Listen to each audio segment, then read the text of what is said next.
Yes, people, we are back for another rival show, and I'm gonna get straight into it, man. I've got my boy supporting me, man, like Deji Spurs up in the building. Yes, How sir. you doing, my brother? And welcome. Ashmatic, bro. No, thank you. It's a pleasure to be here. Do you know what? I'm doing a lot better than I thought. I thought I would be. Do you get Yeah, what I'm saying?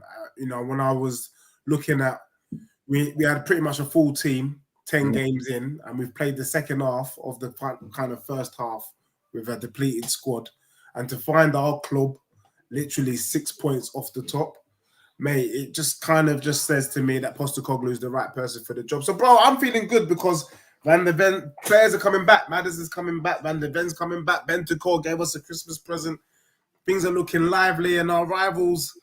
I don't think any of our rivals can chat. That's just the honest truth. Who can talk to us really? We're out achieving most teams in the Prem. We play the best football, and if you deep it, most people in their first 11 of the Premier League team, Premier League players so far, probably have 4 or 5 Spurs players. So the future's bright, the future's orange, bro, and I'm very much a part of it. I respect it. I'm gonna bring my next guest on. We're gonna get back to you, Deji, in a sec. Right. So my next guest is John. John, welcome back. What team are you representing? Just to let the team know, let the people in the comments know who you repping. Team from SW6, mate. Most successful team in London, Chelsea. Fair enough, man. He came with the fight and talk already. I hear it. I hear it. 2 Champions League, that, brother. Oh, okay. All right. He's covered the smoke. Fair enough. We're going to get into Chelsea talk a little bit more. You've got one of our previous managers there. We're going to talk about, are you Poch in or Poch out? I know we spoke about it last time, but I want to see if the mood's improved inside your club or if it's dipped again. Are you a believer or not? But we'll get into that. I've got more guests to bring on, so I'm going to bring our next guest on, and it goes by the name of Gokes. Gokes, talk to me, man. Who you representing? You're from the rivals. Who you repping? Come on, the one and only Liverpool. Okay. LFC in the team. Nice. Are you like? How are you feeling about the team? The way I'm feeling is like the cherry on top of the pie, like on top of the layer cake. You know, when you're at the top, the rarefied atmosphere. That's how I'm feeling. Like the skin's glowing, the air up there is different, the water up there is different. So I'm nice. Cool. I love to hear it, man. This is the rival show, so everyone big up your chest. You're there for a reason.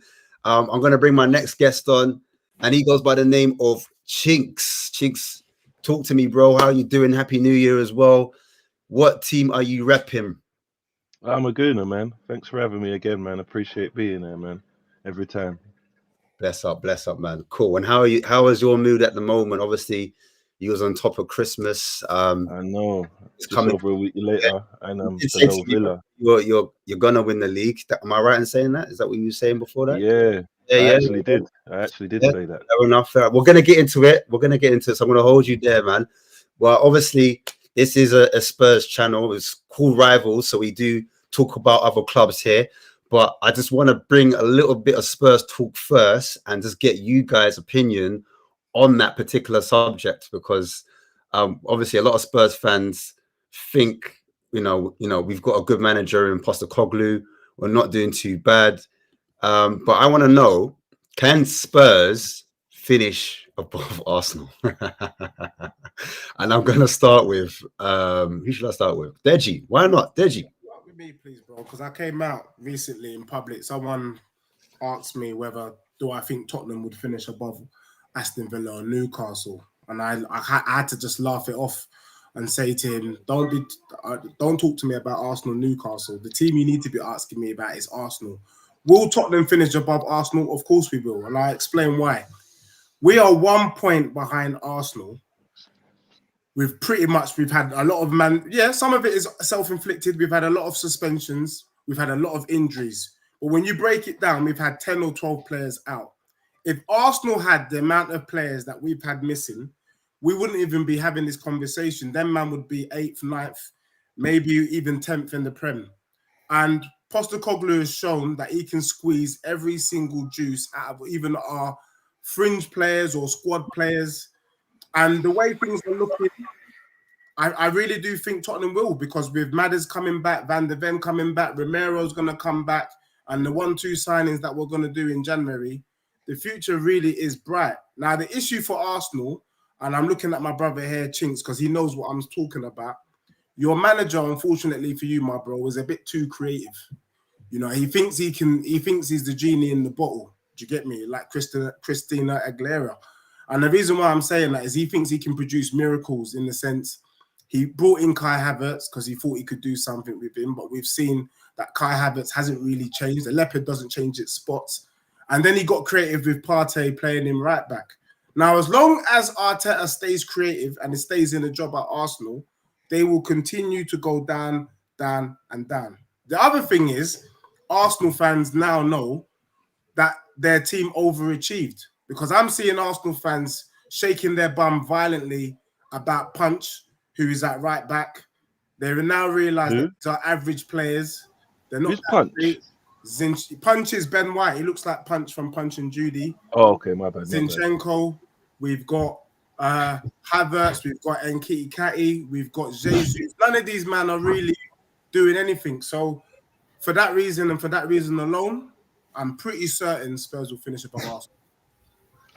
Before we proceed with this, I'm willing to bet anyone 50 quid, each of you, who thinks Spurs are going to finish above us. Who want to take my bet? I'm right now. In. Yeah. Done. All right. Ash, lock that in and remember this date, yeah? Guys, you're doing it as well, guys. Yeah. Please screenshot that or screen record that.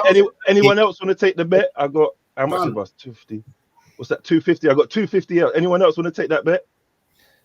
No, all right. I'm an Arsenal fan, so there's no way I'm taking that bet. I think Arsenal cool. Spurs easy. All right, then cool. Lock that in. First and foremost, that, and we've had quite a few injuries. I think we've coped better with injuries better than anyone, to be honest. Ben Punch, who you said has been playing under the weather and injured for a while now. He's not looked himself as good as he's looked. Firstly, let me just say that we've had injuries. Partey's been missing. Zinchenko's been missing. Jesus has been missing. Tomiyasu's been injured. Tomiyasu and Timber being injured is probably the only reason why Zinchenko's playing so much.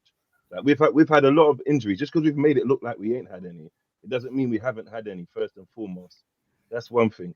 And everything else is kind of opinion based. So we just have to leave it where the money is, isn't it? To be honest, because I'm pretty confident we're going to finish above Spurs. I don't really need to even explain it.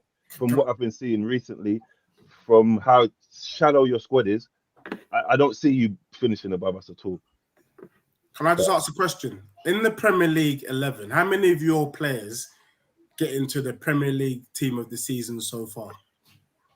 Be honest now. No banter aside. This is what, based off this season. Aside, how many players get into the Premier League team of the season so far? Arsenal players.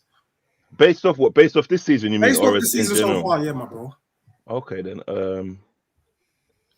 It's kind of a redundant argument because realistically, there's Villa players get into the top 11 and they're above both of us right now. Do you know what I mean? Bro, I'm just asking you a simple question. How many players would you put in? It's not a redundant argument. It's not.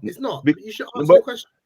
You know why it's a redundant argument? Because does that imaginary Premier League 11 win the league? Do you know? He genuinely thinks because he at the moment has more players in this imaginary 11, they're going to finish above. But do they though? I think is poppycock. I think that's poppycock, realistically, and it's an irrelevant argument because as much as we say to each other now, it doesn't mean anything to the end of the season. I hear that. Like, do you know what I mean? I hear that. So I just know we finished above you last season. The only thing I will say is that in football we know that the proof is in the pudding, isn't it, my G? And when I say that Tottenham have probably played the best football so far this season, it reflects in the games that we've played, but also in the level of respect that people are putting on Tottenham players at the moment. This is the first time that people are respecting left back, right back, goalkeeper, midfield. Do you get what I'm saying? There's a lot of love being shown to my club. So when I'm saying that, and it reflects in our performance because you talk about the injuries, but if people are really looking at it, there's only two teams that have really, really suffered with injuries so far this season. That's Newcastle and Spurs. Everybody else, you in and out. But to the extent of Tottenham, Newcastle, no one's really had that. And the fact that we are 1 point behind you with Emerson Royale playing centre-back, Ben Davies playing centre-back. Do Do you get what I'm saying? These type of Skippy playing on the pitch is a mark of the squad depth and is a mark of my club. So I'm saying to you, I know for a fact that when the players come back, our starting 11 is stronger than Arsenal starting 11, and that's why I'm confident that we will finish above you. I hear what you're saying, bro, but you know the cracks. Aren't you tired of doing what we've already done and celebrating it? Like you lot, your pinnacle is going to a Champions League final and losing. We did that years before you. You're playing amazing attacking football now, which we played last season, which won us nothing. You're doing it a season later and you're celebrating it. Like the way you lot are playing now is not better than we played last season. 1,000%. Okay. And we won sweet FA with it. So I don't know. Just enjoy your moment. That's all I can say. Yeah, we're gonna hold that thought. We're gonna hold that thought. So I just want to get neutral perspectives before we go further, because I know we've got a lot to say on the Spurs Arsenal today. Thanks Simply Ace as well for speaking some sense as well. I want to bring in John. John, obviously you're a neutral. You support Chelsea. Before I get into that, man, how did you lot get that song? You know that song you lot start at the beginning? Liquidator. Scar! You know that tune? Huh? Yes, it's called The Liquidator. The Liquidator. Yeah, go on YouTube and search it. It's Liquidator. It's like a reggae song from the 50s. It just doesn't. I'm like, how come you lot have got reggae? I just didn't get it. I'm like, how come that man played the you know what I'm saying? It's a bit, but anyway, sorry, I digress. That's what we do. Well, what is your opinion on can Spurs finish above Arsenal? Do you think Arsenal finish above Spurs? Obviously, it's 1 point between them. What are your thoughts? Mate, how long's a piece of string? No one knows.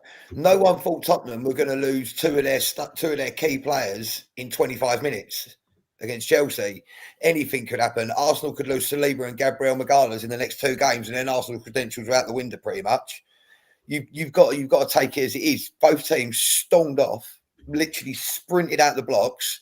Tottenham had a little blip around October, and then Arsenal are having a little blip now. So we started quite slowly. Actually, everyone said we underperformed originally. Everyone was saying no, but when I'm saying you started well, bearing in mind I'm a Chelsea fan. Anyone started well. So what I'm saying is you both started well, but you both had your blips. Tottenham had one in October, and you've had one around Christmas. So now it's tight. There's 1 point in it. It's the start of the new year. It's anyone. At the end of the day, it's anyone's. It's anybody's game. I think, if I'm going to be honest, and it pains me to say it, Tottenham have got a better chance than Arsenal because of the players that are coming back. Because I think a lot of people who know anything about football have noticed that Tottenham, I think they miss Van der Ven more than they miss Maddison. Because Romero's a liability. I don't care what anyone says to me. Christian Romero is an absolute liability. And Mickey Van der Ven brought that stability into your back four, and you struggle to adapt to that. But now, for some reason, Emerson Royale's turned into Puyol. So no one knows what's going on, really. But I just think having Maddison and Van der Ven come back is big for Tottenham. But again, with Arsenal, they've got players that can affect games in different ways. I mean, you look at Saka. Saka could just, like that, turn a game on his head. They've got, and with Arsenal as well, they've got that little bit more experience the way they went last year. I mean, all right, everyone says they choked at the end, but whatever, that's by the by. Arsenal have got that little bit more experience of going that distance, I think, over Tottenham. So I think that's going to come into play as well. So it's anyone's game. Anyone can finish above anyone, really, in this equation. But I'm going to go Tottenham just because of the players that they've got coming back. That's the only reason. Gokes, what's your take on this, man? How do you feel about it? It's been so difficult to listen to this propaganda. So difficult. So first and foremost, Spurs are not finishing above Arsenal. That's not happening whatsoever. As a neutral, obviously I'm Liverpool. I've got nothing against Spurs whatsoever. Like, there's never been like antagonism between us. No one's worried about Spurs, and I don't mean that in a disrespectful way, because I'm one of the admirers of people who like the way they play. But no one's worried about Spurs. I was before the game last week, I was worried about Arsenal. I thought, if we don't win this game, it's going to be problematic. It's going to be on top for us. even though we typically win at Anfield. When Spurs come to Anfield, I won't be worried whatsoever. That's the first thing. The second thing is the argument, Deji, the point about if we were halfway, how many people would be in a team? I do think that's a redundant. I agree with Chings. I do think that's redundant because if we look at up until this point, then you'd have Hwang Lee Chan up front with Bowen. You'd have there's pure people that are on form and have started the league so well that we all know are not exactly levels, right? People are going for a purple patch. And when I speak about purple patch, I also want to speak about Mickey van der Ven, who to me looks like a really quality defender. Like I'd love to have him in Liverpool. He's quick, he's comfortable, like you know what I mean? He looked quality. But what I will say, and this is not for him or against him, I think, and you guys will know better than me, I think he's played about 10 games, if that, right? And he's looked quality in those 10 games. But in this league, people get found out really, really quickly. And taking it from a Liverpool perspective, like as an example, Szoboszlai started the season. People were saying to me, Liverpool fans and people who don't support Liverpool, oh, he's a 10 times upgrade on Henderson. He's almost, where Gerrard was. All of this praise they were heaping on Szoboszlai in his first 10 games. And I must admit, he did look tidy. Like, he's still, I think he still will be. However, over the last 4 games, I don't know how much you guys watch Liverpool, he's been terrible, like actually terrible. And that doesn't mean he's a bad player. It just means that as you get found out more, there's more teams have more backroom staff, more analysts, more data, now in the game more than ever. People are analysing and they're getting found out quicker. And before you know it, the player that looks like the heir to Gerrard's crown, maybe it's bad form, maybe he's tired, or maybe he's just getting found out. And with Mickey van der Ven, what I will say is, we don't know, right? He played 10 games. Maybe he hasn't got to that point where people have started to find him out yet. So to say that, if Mickey van der Ven was there and if Watson buts, we can't do that. I think that Tottenham are a fantastic team. It's the only loss that we've had this season. We won't go into the controversy of that. And I really enjoy watching them play. I really want Maddison to come back. I think when he does come back, you're going to take a lot of points off of people, but you'll also lose a lot of points because I think that Postecoglou is... I don't know if he's stubborn or people will say he's got his vision, but he's not pragmatic. Let's put it that way. I love Basuma. Like, there's a lot of players that I like there, but in summary, you're not finishing above Arsenal. I think it's a bit disrespectful. I think you're just, and it's not a slight on you guys. You've just started a new project, as they always say in football, and you've got some years to go, and that's fine. Like, I don't think you're behind the curve at all whatsoever. But to Arsenal are in a different place. They are a different type of contender and animal. And just in summary, I'll say, when Liverpool's playing Arsenal, as we are about to play them on a weekend, behind closed doors, me and my brother are like, it could go either way. I don't get that tension with Tottenham. I don't feel like, oh God, Tottenham might. I just don't feel that. So that's me, basically. It's because our beef is with City, not Liverpool, to be honest. How can you beef with City? How? On this panel, we get more wins against Man City. That's more impressive. Yeah, I hate beating Man City more times than any of your teams. But it's more like Deji. It's more like if I would say, it's more like you're their bogey team. More so, it's like when we play Palace. Maybe you're our bogey team. Yeah, when we just don't do well against Liverpool doesn't mean that we're not good, bro. We just don't. That's highly disrespectful. A Spurs fan calling Liverpool their bogey team. How is it disrespectful? We don't do well against Liverpool. We know that. Spurs fans know that. We don't do well, but equally on the same foot, we know that we do well against City. As for me, I'd rather play City every week. I could tell you're good at what you do, because you have this. Can I just answer that point? This is really important, right? Because I think we get carried away. like when Liverpool play Crystal Palace, they're our bogey team. We know we will drop points there. It'll be problematic. It's like a historical thing. I think a lot of teams have that. But Crystal Palace are not better than Liverpool. Like let's cut it out. Like they're not better than Liverpool. It's just that. So Tottenham are a bogey team for City. You take points off them, and we love that. But you're not better than City. And by proxy, you're not better than teams around them, I wouldn't say.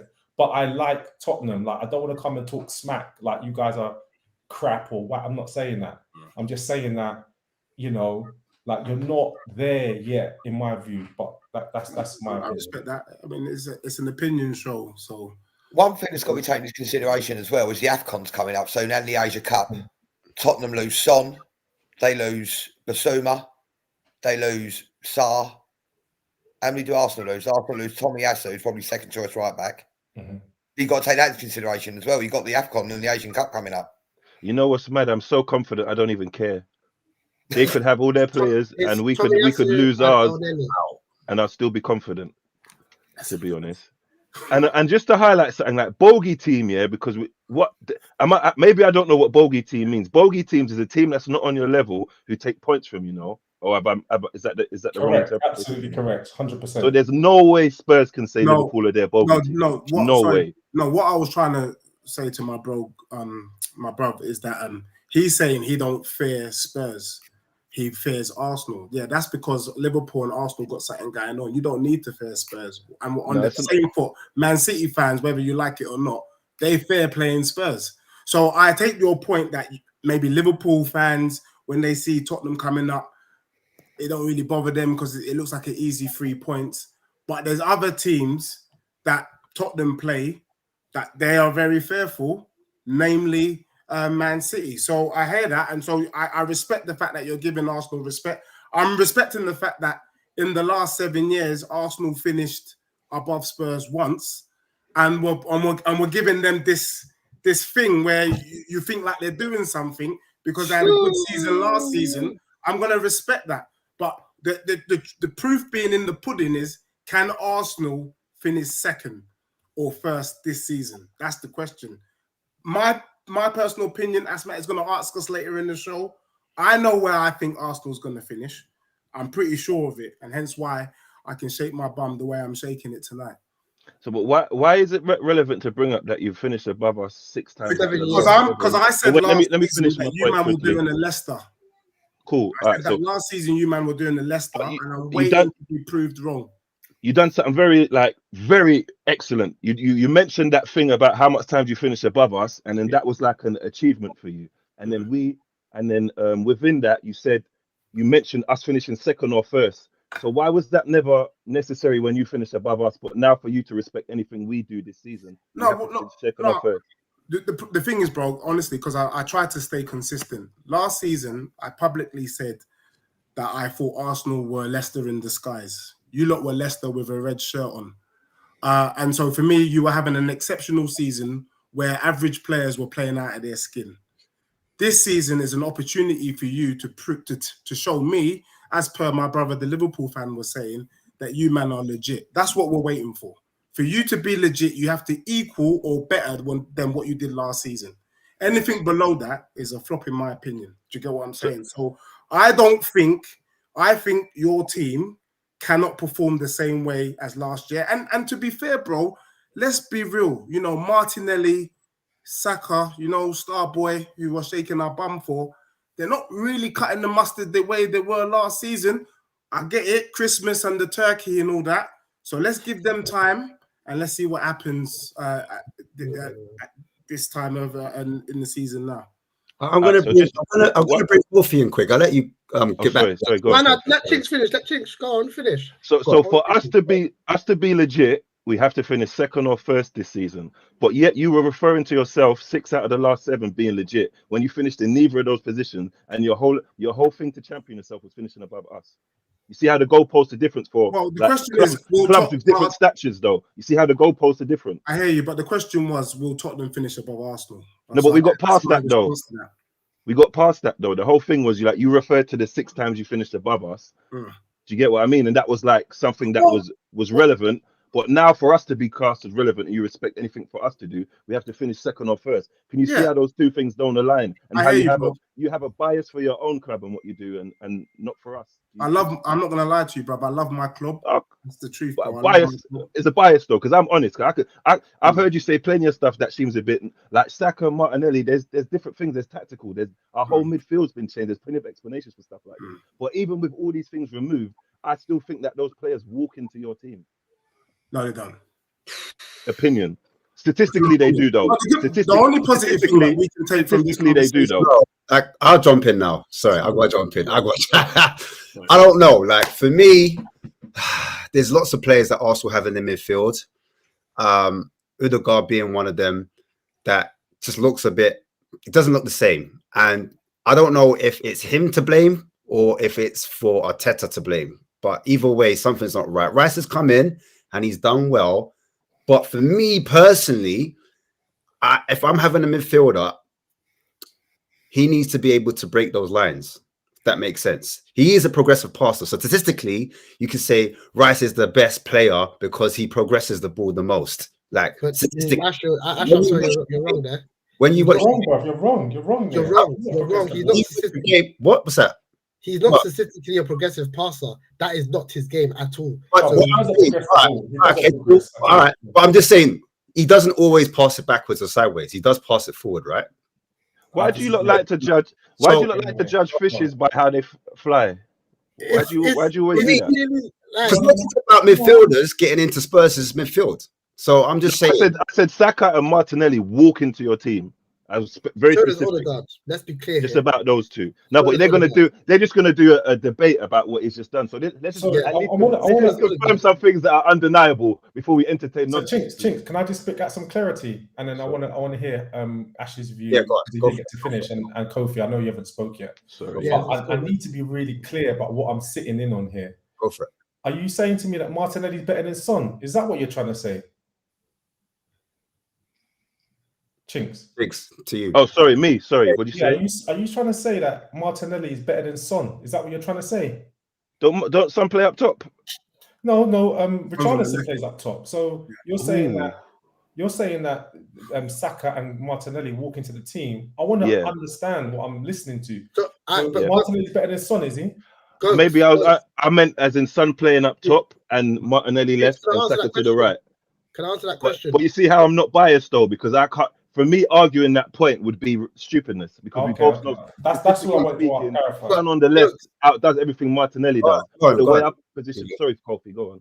Yeah, just to answer that question though, like the reason I still think Martinelli walks into the Spurs team is because if you have Martinelli, you have Song, you have Richarlison. You take Richarlison out, you put Song through the middle, you put Martinelli in the left. He still walk. I'm not saying this is not to say Martinelli is better than Son, because he by no means is at all. But if you have those three players, you're putting Martinelli in the team and you're dropping Richarlison. Let's be clear about it. Like he's not better than Martinelli's output. Pardon? Are you happy with Martinelli's output? Not this season, no. But there's reasons. But I also believe there's reasons for the demise of his output. And what's that? Pardon? What's that? The way we play, how we play, our build-up from the back to the front has changed significantly because we've lost Partey and we've lost Xhaka. If you look at our transition play last season to this season, how we build up, Xhaka not being there is a very big miss. Now, Arteta tried to address that by bringing in Havertz. It hasn't worked in the way which Martinelli needs to play or how he likes to play. It doesn't work with Havertz. It hasn't worked with Trossard. We've tried, and that has affected his output. The same output has been affected on the other side with Saka, because Saka is getting doubled every single time he gets the ball. Doubled and tripled. Kofi, sorry, mate. So what you're basically saying is that you've digressed from last season then? Because you're saying that Xhaka and when you say digress, I don't look at football as a zero-sum total. As in, football is just you need to score. If your player's not scoring, your team has gone backwards. No, I get that. You smashed that £100 million on a midfielder, and you're saying the two you had last year. Yes, but We smashed £100 million. No, sorry, Kofi, don't let him do that to you because he's taking something you said and used it against you. You was talking Let me about finish. Martinelli, No, explaining why he isn't playing as well. That's okay. So don't let That's him all do right. that to you. That's okay. That's I fine. don't understand what he That's said. okay. We could talk about it because I've talked about this a lot. I've even talked about this today. The fact of the matter is, we've brought in £100 million midfielder and we control games a lot more than we ever did last season. Our attacking was better last season, as in going forwards, we were much better. But our control of games this season with Rice in the team is much better than it was last season. It just hasn't translated into making our attacking more efficient. Now, there's also the problem of I also think we need a better goal scorer. Because if you look at our output, if you look at our games that we lost against Villa, for example, we took something in the region of 22 shots. The game before, we took in something in the region of 30 shots. Most teams taking that amount of shots, getting to that amount of attacking positions and losing those games is highly unlikely. So I can't say Arsenal have regressed. It's just different to what it was. I will also say that teams around us have got better. Deji mentioned. Sorry, Gokes, I know you want to go, but Deji mentioned that Arsenal had a Leicester season last season. I don't want to agree with him, but there's parts of it which is true. If you and I say it like this: if you rewind to this point in time, 2 years ago, right? That's 2021 Christmas. Arsenal were about 10th or 9th in the league, right? That's where we were. We just at the end of the season we finished 5th, lost to Newcastle, didn't make the top 4. The next season, which was last season, was meant to be get into the top 4. That was meant to be our season. Get there, get into the top 4. We had a season where we actually were so far ahead of where we were meant to be. We're challenging for the title for 2 factors. Teams like Liverpool dropped off last season, right? You have to, and I've said this on this pod before, that for me, for a team to win the title, you need to be hitting in the region of 90 points, right? Liverpool did that for like 4 seasons and won the title once. That is going to cause, and they also do going very far in Europe and stuff. That's going to cause burnout in your players, no matter what you say. Because if you look at the squad that Liverpool used over those 4 seasons, you're talking 16, 17 man strong. That's it, right? So that's going to cause burnout. Arsenal came in and we had a season where we were doing well, but other teams around us dropped off. Man City started the season not so great last season. Their focus was elsewhere.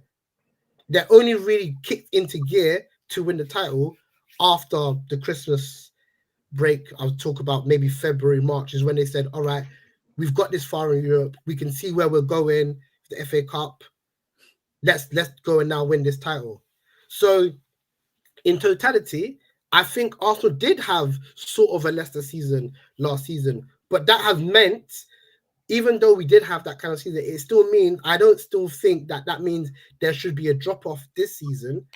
I still think we should be up there challenging for the title.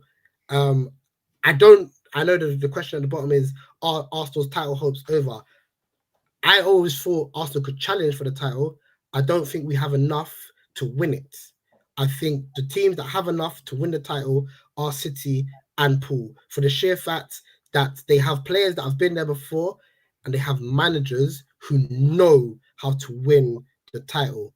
We don't. Tottenham don't. United don't. Chelsea are in a transition. Chelsea in a very big transition period. Chelsea in a very big transition period. So, when you look at the teams around that's going to be up there challenging, can Arsenal challenge? Yes. Can they win? No. Finishing second will be a good achievement. Because I do think, if you were to ask me, I think City are going to win the league, and I think Liverpool will come close second. It's that simple. I think Arsenal finish above Spurs. That one I would say, but it's like, can I see it as Arsenal have regressed from last season? On paper, we will have. You look at now, we're 16 points or 15 points behind where we were at this stage last season. So of course we've regressed. But the reality is that it's not just a factor of Arsenal regressing, it's a factor of the teams that should have been up there last season, as in your Liverpool and City, are doing what they're supposed to be doing. So a couple of things I just want to touch Go on, ahead. Kofi, that I take exception with. I won't be too long-winded with this. You're letting your players get away with murder, and this happens a lot with Arsenal. First and foremost, I understand about you demonstrating more control. I get all of that. I understand that. I understand that Arteta found Guardiola's manual and he's going through it page by page. I understand that. But with Martinelli, yeah, and I watch a lot of Arsenal, and I watch a lot of Arsenal's on purpose because I don't really rate Declan Rice. So I watch Arsenal because I want to understand why everyone's saying that he's the best thing since Makelele. So I digress. So I watch Arsenal, and Martinelli, he's not taking on players. Like, although you're saying that it's about control, there's so many times when he's given the ball in a one-on-one situation, Zinchenko comes in inside and literally gives him the through ball, and he doesn't want to take on the player as much as he used to. That's nothing about control. That's about him not being brave.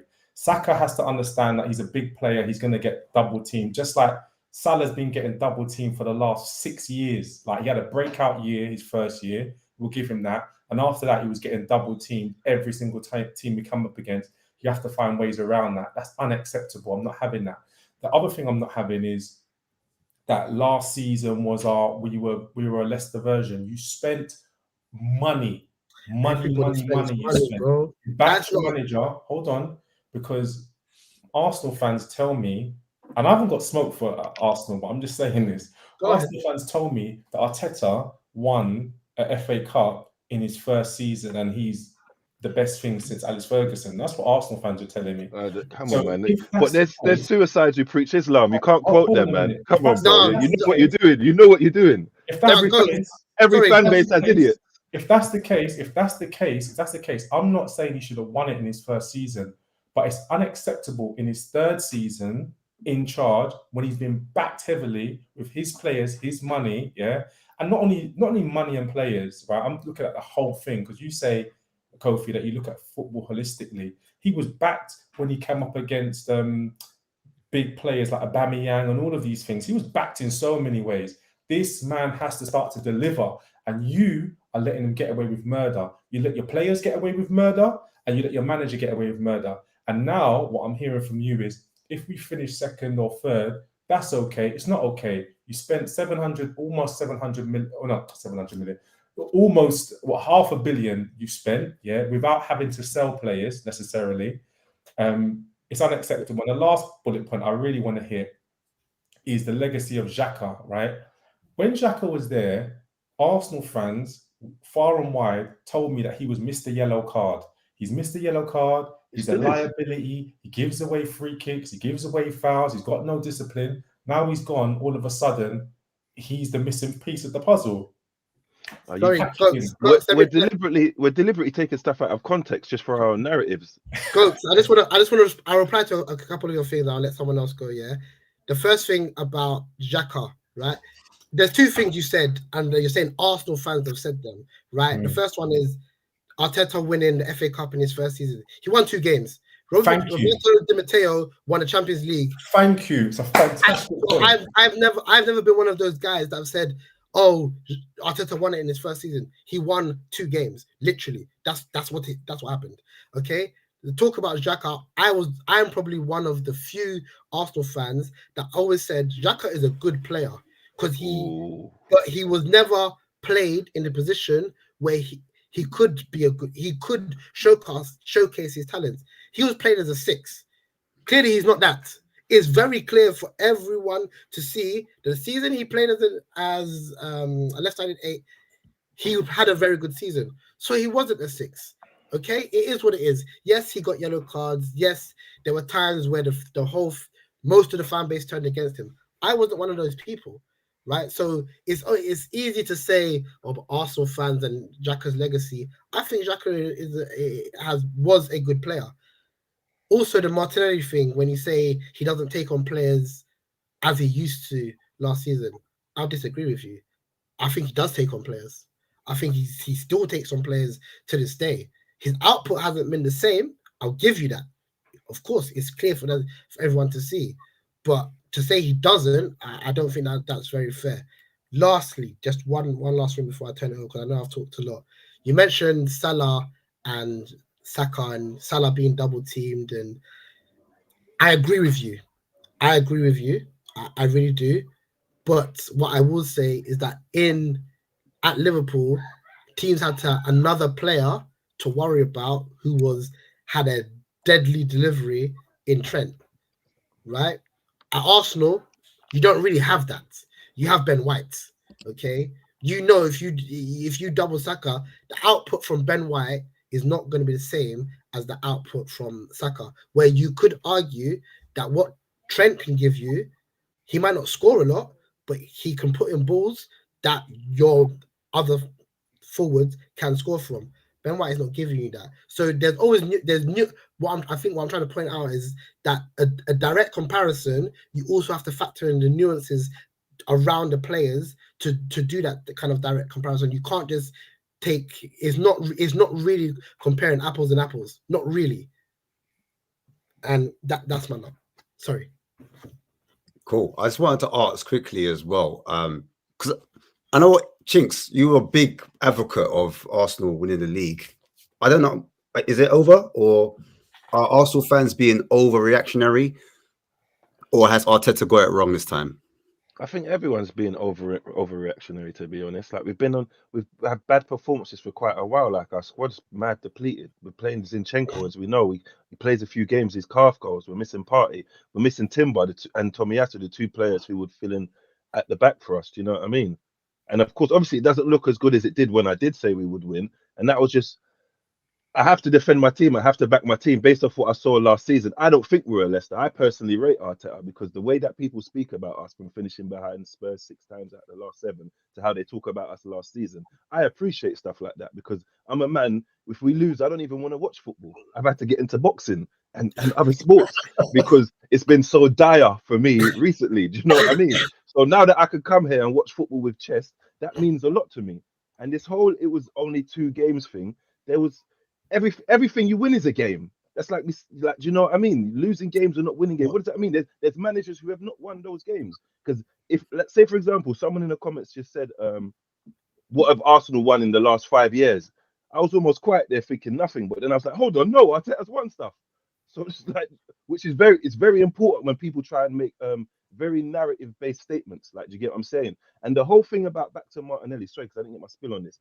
What he means about control and he's been asked to play different. The thing with Xhaka would accommodate him more, so he could more run into the pitch. He's played with Jesus less than he has this season. Jesus has been injured. Those two dovetail very well. Saka comes in, Arteta asks him to hold the width.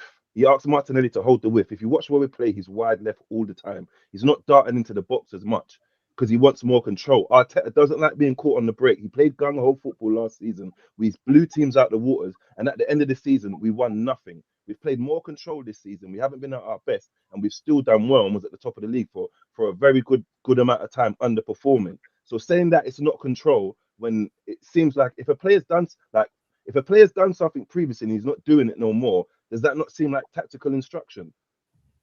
Arteta wants more control, so we can't play the way we were playing before. Okay. Do you know what I mean? And the whole control thing. One more thing about Salah being double teamed. Majority of Liverpool goals, I don't know if it's the same as this season, but the prior seasons was from high turnovers. You lot was an excellent pressing team. So where that don't happen, we don't like to lose the ball. We don't make missed pass, risky pass. So every team that we play against is in a formation set to stop us. Liverpool have high turnovers and they capitalize off of teams' defensive mistakes. So a lot of the time when Salah's being successful, he's not actually being double teamed. It's a high press or he's been isolated one-on-one with someone. So Saka gets double teamed a lot more due to the way we play and our control element, because it's not as gung-ho and rush the box. Like when we played City, when we played Liverpool, the games were way more controlled. We took 4 points from those games when last season we didn't take those points. So there's like method to the madness, if you get what I mean. And I can dispute that we're not playing as attackingly great as we did before, but we played attackingly greater than everybody and won nothing. And I'm done there. Oh, sorry. Oh, cool. Sorry. That's wrong button. So, John, I just wanted to get your opinion really quickly on Arsenal versus Liverpool. Who do you think is going to win that tie? That's the next game coming up for them. How do you see this one going? And also, do you think Arteta has a big responsibility for the most recent results, their poor form, their performances? Is it his fault, or is it down to players just having a dip of form? What do you reckon? Yeah, I know it's fault. At the end of the day, players have dips in form. Not funny. Like I've played it, you've played it. Everyone's played football at some sort of level. I would imagine on this panel, players go through dips in form. 1 minute you feel $1 million, next minute you feel like a bag of rubbish. I don't get all these sides. The manager's fault. The manager. I'm sick of the manager being a cop out all the time. So many good managers have lost jobs because people are going, "Oh, it's the manager, it's the manager." No, it's not. It's the players, because they're getting paid too much money and they don't really care. That's the problem with Chelsea. They get paid too much money, they don't care. But regarding Arsenal, Liverpool, it's not Arteta, it's the players. Even Declan Rice said the other day that the players need to step up a bit more. I think that was aimed at Gabriel, I think, because of the little Barney they had, but that's probably internal. But yeah, at the end of the day, Arsenal Liverpool's a big game. It's a big game. Two big teams, big game. I'd like to think that the Arsenal home advantage might sway it. 60,000 plus in the Emirates might sway it for them. But I just think Liverpool, I think someone mentioned it earlier. It's the manager again. It's Klopp. He's got Liverpool ticking. My only worry about Liverpool is, will they miss Salah? Because Egypt will go deep in the African nations. Will they miss Salah? Because I think there is a striker in Nunez, but I don't think he's there yet. And have they got anyone that's going to have the output that Salah's going to have? I mean, that's my only concern. Not for this game. That's just for the rest of the season. But regarding this game, it's a flip of a coin. There's two sides that play good football. It's a flip of a coin. It'd be a great game to watch in neutral. Reggie, what do you think, man? What do you think about this Arsenal versus Liverpool situation? Yeah, it's a weird one, because I actually think that it's tough. Arsenal, I don't feel like they take the cups that serious, to be honest, if I'm being brutally honest. I know they won the cup under Arteta, and and rightly pointed out today, it was 2 games into his 2 games he won. But I think Liverpool are more likely to treat the FA Cup with a bit more respect than Arsenal do. So I see Liverpool taking this game because they tend to treat the cups more seriously. So based on that, I don't think we can give this game this weekend the same sort of weight you would if it was a Premier League game. It's just not. It's just not going to be. You're going to see potentially Reece Nelson start the game. Do you know what I mean? Players who don't normally start. So I can't give it the same level of interest. I don't think it's going to be. It will be entertaining for the neutral, but it's not going to have the same. It's not going to hit the heart or hit the purse strings as a Premier League game would. So for me, I see Liverpool winning this game because they'll probably put out a stronger team, if I'm being brutally honest, and that's probably why they will win. Cool. I want to hear from the man himself, Liverpool fan, Gokes. What do you think Liverpool need to do to beat Arsenal away from home? Yeah, so I think it's a fantastic point that you made, and also John made. It depends on the team that we put out. I'm not entirely sure we'll put out our strongest team. We're quite deep in the Carabao Cup as well. So it'll come down to that. Emirates is a formidable place to go. I can see us winning on penalties, to be perfectly honest. If it goes there, I can see us winning on penalties. I think that I really like the players that come in, our second string players. I like a lot of them, not all of them, but like people like Harvey Elliott, for me, he's been one of our most progressive midfielders. He's like under the radar. I really like a lot about him. I love Graven Birch. I think he's a classy player. So yeah, it just depends how strong we go. I can't see us. I say we'll win it. We won't blow Arsenal away, and we won't get blown away ourselves. I can see us winning it on penalties. And as a little bit of a tangent, I just want to end on this. For me as a Liverpool fan, I'm not expecting anything less this season than a trophy, at least one trophy. We didn't get a trophy last season. I don't think that's acceptable. So we need a trophy, and we need to finish in the top 4. And so if it's not the FA Cup, then Carabao Cup and Europa, I'll take. I don't think that Liverpool will win the league. I think that City, by the end, City would have won the league by about 10 points, to be perfectly honest with you. But I definitely feel like we can win top 4, and well, not win top 4, get top 4, and win a trophy, and why not this one? But in regards to this Saturday, it'll be a tight game. Chinks, what's your thoughts on Arsenal versus Liverpool in the FA Cup? Do you think Arteta will take it seriously? Will he play a full strength team? What do you think? How do you see it going? It's like everyone. I think it's a bit of a coin toss. I think weirdly it's a game that both teams would want to win, but then they wouldn't be as bothered if they didn't. Like, do you know what I mean? Because it takes a lot of pressure off them, and it's difficult. I can't wholly with chest say that we're going to win or they're going to win. I don't. It's two like high level teams. It's about who we put on the pitch and stuff like that. So I genuinely don't have like a definitive answer. I'm a bit up in the air, to be honest. But you've got European competition to think about as well, haven't you? Yeah. Champions League to think about as well. So I can't see it being full strength. Can I I want to just dispel something as well, because there was a comment here and it said about complaining about depth when you've spent 175 million on 2 players. I don't know if anyone else saw that. No, yeah, go on. But so Arteta's made what they class a significant signing as is a player who's plus 40 mil, basically. That's how they look at it. And under 40 mil could be potential. Iwobi was almost like, you know what I mean? Definitively, if you're underneath us, I can understand why you have like an envy of us having those players in our team, but still complaining about not having depth.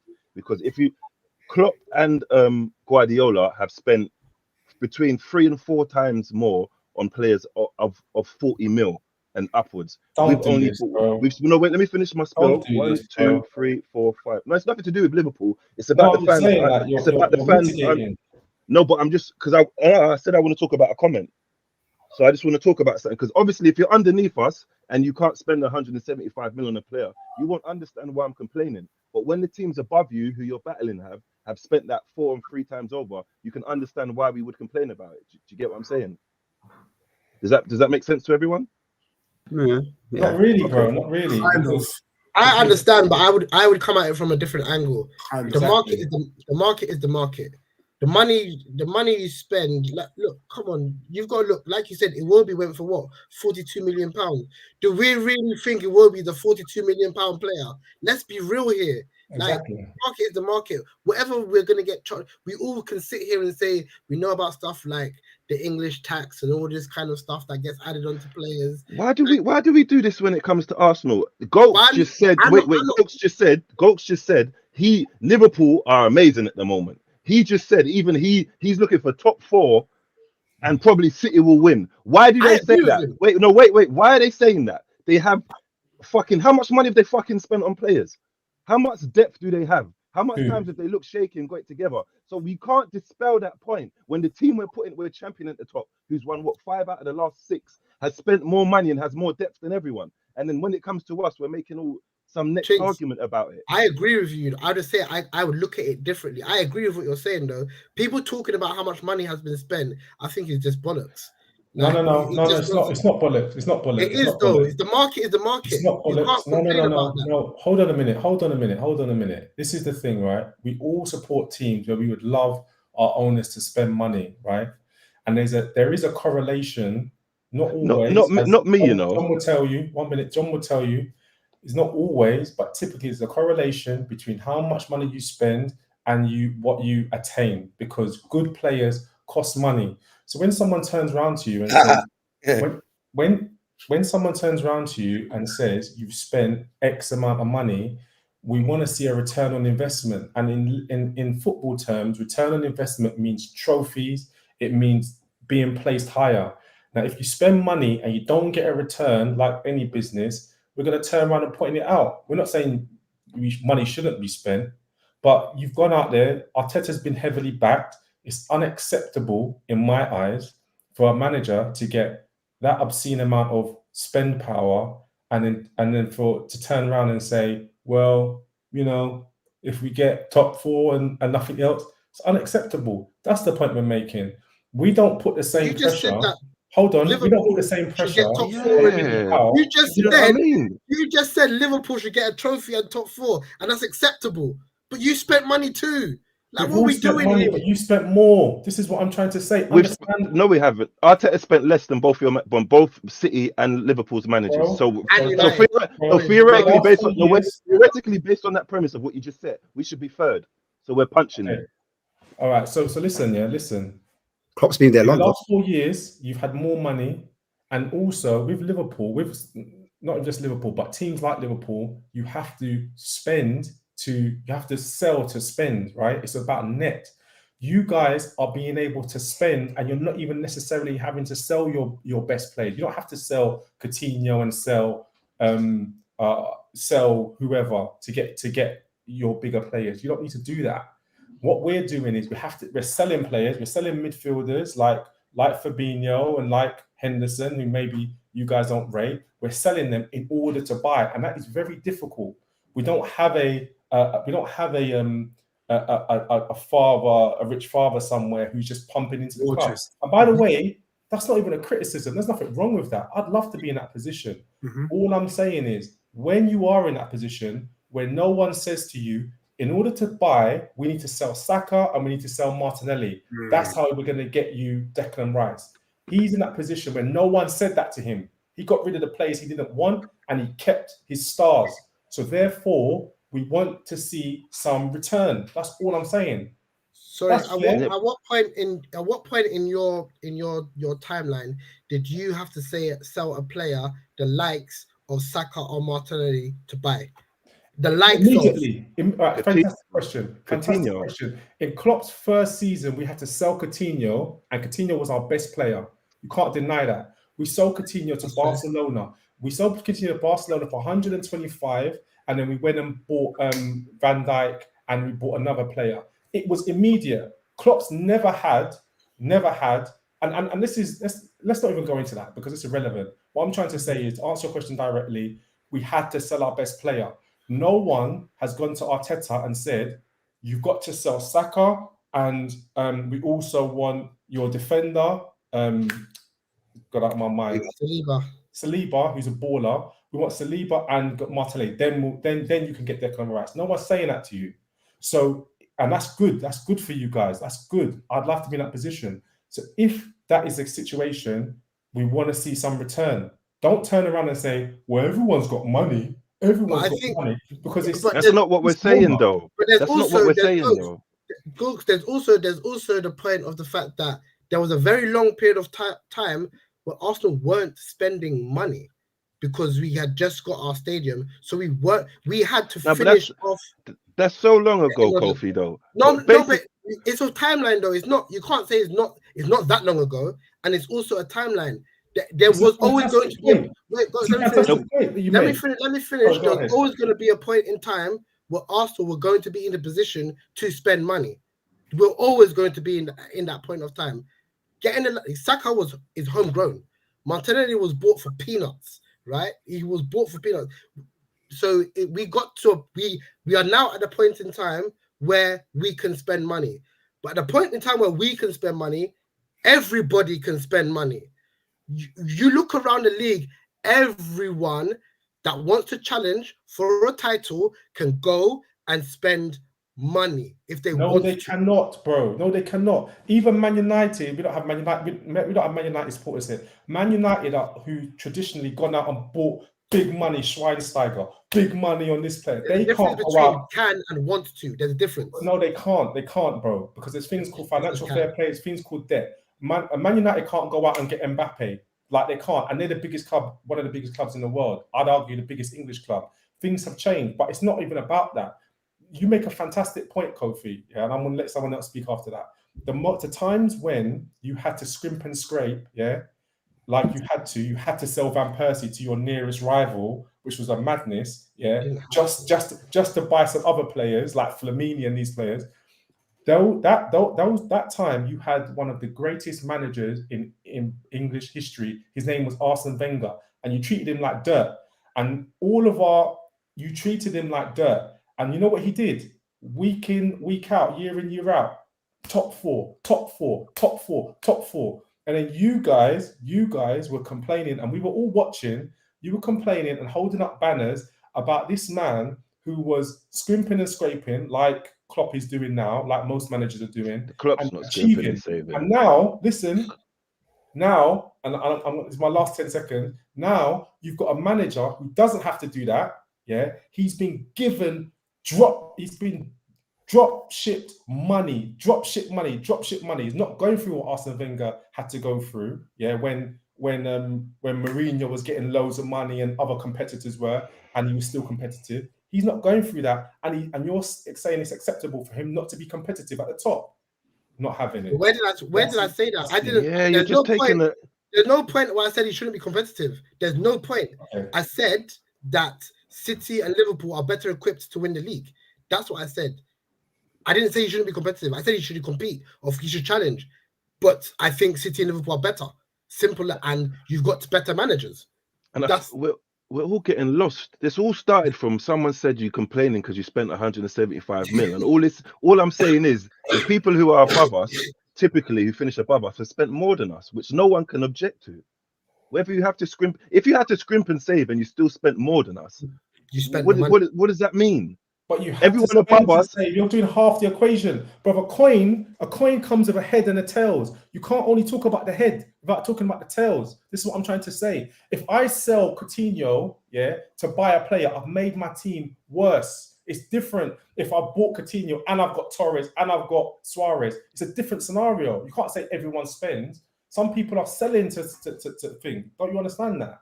I just want to get. I don't think that negates my point of people having to spend.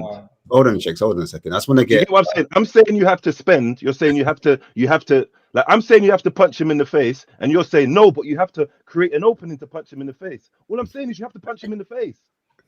And you just said to me, but you have to do this to punch him in the face. The matter of the fact is, you punch him in the face. I just want to get Chinks. I want to get John's opinion on it, because obviously Chelsea spent quite a bit of money, and I think you're probably best equipped to answer that question. Do you think? Thank you. I just want to give Ash. Sorry, I ignored you, John. Arsenal, Liverpool. I think you went round, but I didn't get to give why I think he's going to. Oh yeah. Go for it. I apologize. Yeah. Mine's going to be very short. I kind of agree with what everyone says. It's a toss of a coin. It depends on who they put out. If you were to ask me, I think Liverpool have got a better second string than Arsenal have got a better second string. I think both managers are going to use majority of their second string to play the game. Given Liverpool have a better second string, I think Liverpool will win. That's my answer. But it really depends. Arsenal could go out there, win the game comfortably. Liverpool go out there, win the game comfortably. It could be a down 0-0 and go to penalties. It's a toss of a coin, really. I mean, I'll just sorry, Ash, please. Last one, I'm gonna shut forever. If it was a Premier League game, I think Arsenal win the game. If it's Premier League, I think Arsenal win. This I couldn't tell you. Just to highlight and build off the back of that, you hear what he said. He thinks Liverpool have a better second string. Did everybody hear and agree with that? What he said? Yeah. Why the fuck do you think that is? Do you get what I'm saying? And then you wonder why we're complaining that we're talking about depth and money spent when there's people who we have to fucking compete with who have bought more players and have better first and second string teams than us, but we're not allowed to complain. You see, can we not see this? Well, isn't it down to Arteta? Am I getting it wrong? Like now we're highlighting. So basically, he spent. What you're saying is he spent better then. I don't know. You know, Chinks, I Of wouldn't. course, you wouldn't know when it comes to Arsenal because it's just a regular bias. No. We're all giving Chelsea. We're giving Chelsea a blight. We're giving Chelsea a blight for spending $1 billion. We're saying that we ain't got depth, but you've spent so much. Where's our blight? Where's our blight? No, look, John needs to come in, but and you're right. I do have a bias against Arsenal, and I'm not ashamed to say that. But the thing is, you man talked about having a squad depth. You talked about your squad depth being better than Tottenham's as an example. And then now we're hearing that maybe your squad depth, maybe you guys are kind of shaking because you don't really think you have something. Because I would argue on that point that Tottenham squad depth is better than your squad depth, just based on the fact that how Postecoglou has managed to use our squad. And maybe it's, I agree with God. I think it's an issue around how you use your players, because these are all Prem players, but maybe you're just not using them right. So boom, back to my point of what I started this whole debate with. Teams underneath us who haven't spent the money we have spent won't understand why we're complaining, but the teams above us will. Hence why Gokes is taking a defensive point of it, and Deji is taking a defensive one. I mean, do you get what I'm saying? If you're below us and you haven't spent the money we've spent, and you're not experiencing the teams we have to battle with who have spent more than us, of course you're going to complain. Is it an expectation, John, for the fans in terms of like how much money is spent? Obviously, you're in a transitional phase, so you're going to need more time with Poch. And you were saying before, you don't think it's the manager's fault. You think it's down to some of these players. But what is your take on this whole money situation? Because I think you're probably best to answer this, man. Why do you always come to the Chelsea fan when you're talking about money? I don't know. Anyway, enough of that. Difference is, right? This is the thing. Yeah, I agree. If you want to be successful, you've got to spend money. In any walk of life, it don't matter if it's football, if you run a corner shop, if you run a seafood stall. To get somewhere in life, you've got to spend money. The difference is how you spend it. We spend it like it's fucking Monopoly money. That's the difference. We spend it on absolute shit. I think Gok said that if you spend money, you get good players. You don't. We spent 90 million. We spent 90 million pound on Mudryk, who, all right, last 2 games he's been all right. For 90 million pound, are you serious with me? 108 million pound on Fernandes. I was on 2 weeks ago and I said Fernandes is awful. Nothing's changed my opinion. He's awful. So it's not about the money, it's about how you spend the money. I mean, you look at, all right, maybe last season was a flash in the pan. Look at Newcastle. Newcastle spent wisely. They could go out and buy whoever they want. It doesn't matter. They've got so much money. They can go and buy whoever they want. But they didn't. They spent wisely. They built last year. And like, obviously the wheels have fallen off a little bit recently. But I'm not being funny. They nearly topped the Champions League group that contained PSG and AC Milan. They're building there. The problem with Chelsea is that we're trying to build too quickly. It's ridiculous. Everyone said last season, we didn't do well last season because we had an inflated squad. So what did we do? We sold 11 players. But then we bought 11 in. It's the same fucking problem. It's not about the money. You could have no money or loads of money. It's about what you do with it. It's what you do with that money. And looking at the panel we've got here, you've got to say that, and this is my opinion, this isn't any bias towards anybody, because at the end of the day, it's opinions. Klopp has done brilliant with the money he's had, the money he's been given, and he is right. He has had to sell to buy to a degree. Let's not pretend Liverpool are paupers, because they're not. They're talking like they're Brighton. Do you know what I mean? But exactly, yeah, Brighton are a joke. What do you mean, the Chelsea A team, Brighton? Yeah. The one where all the crap players come to us. Yeah. You're funny. Look at Brighton. Joe, Chelsea's transfers to Brighton alone have played for Brighton Stadium. Fucking hell. How about that for a stat for you? The players we bought from Brighton, so Caicedo, Cucurella, and I think there was another one we bought a couple of years ago. I can't remember. It might have been that. Part of the Gilmore deal, I think. Anyway, Sanchez we bought for 25 million. All them players have bought Brighton Stadium for them. 4 players have bought them their stadium. What an absolute scandal. It's not about the money. It's about how you spend it. So Put in the comments plus the coach. No, and the coach. And Potter, yeah, Are, no, are you Poch in or Poch out? How are you? How was the mood at the moment? Because obviously you won a couple games, and like you're 3 points behind Manchester United in 7th, so things could turn around really, really quickly. I'm sorry. The last 5 games, I've actually seen a bit of bottle and a bit of character about this side. And I know you can turn around and say you've only played shit sides.